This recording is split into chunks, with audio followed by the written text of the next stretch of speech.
Hey, what's up guys? So ngayong araw, testing natin tong ating wireless microphone from Amgras. Yun, no?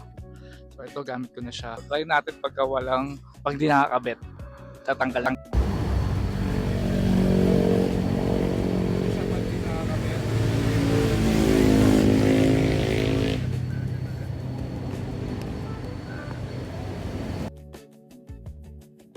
Siya. Nakit tayo dito sa Bituang Manok. Titingnan natin kung okay ba siya pang motovlogging. So kakabit natin to, saan ba natin ito kapit. So ito guys, yung mic natin. So dito natin siya kinabit. May magnet naman to sa loob. Hindi naman yan basta-basta maalis. Kaya hindi ko siya nilagay sa loob kasi sobrang lakas ng boses ko. No? Sobrang kulong na ulong yung boses ko pag nasa loob. Na-try ko na yun eh. Kaya try natin dito sa labas. So naka-on ngayon yung noise cancelling niya. Mamaya off natin. So kita nyo guys na yun yung camera ko napakalayo. Nakit na tayo. So dito pa ba yung mic? Dito pa naman. Okay pa naman. Okay, let's go. Ay, taas talaga. Let's go. Tapasin lang natin ito.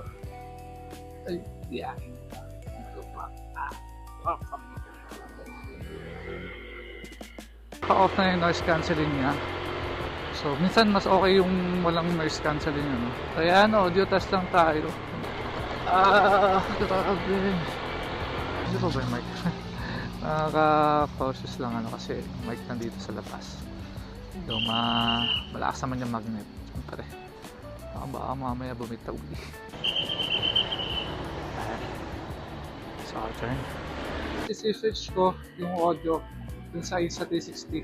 Makikita nyo kung gaano ka unusable yung audio dun. Yan yan. Diba? Kaya malakas yung hangin. Then pagkawari wala ako nitong wireless microphone, di talaga ako makakapag-record ng audio. Kaya kailangan natin na dito ng microphone. So yun guys, nasingin natin yung ating wireless microphone from Amgras. So ayun na mag-decide kung okay ba siya or hindi, or kung okay ba siya as a whole, like lahat ba ng wireless microphone ay okay gamitin pang motovlog lang. Okay, uuwi na, baka umulan pa.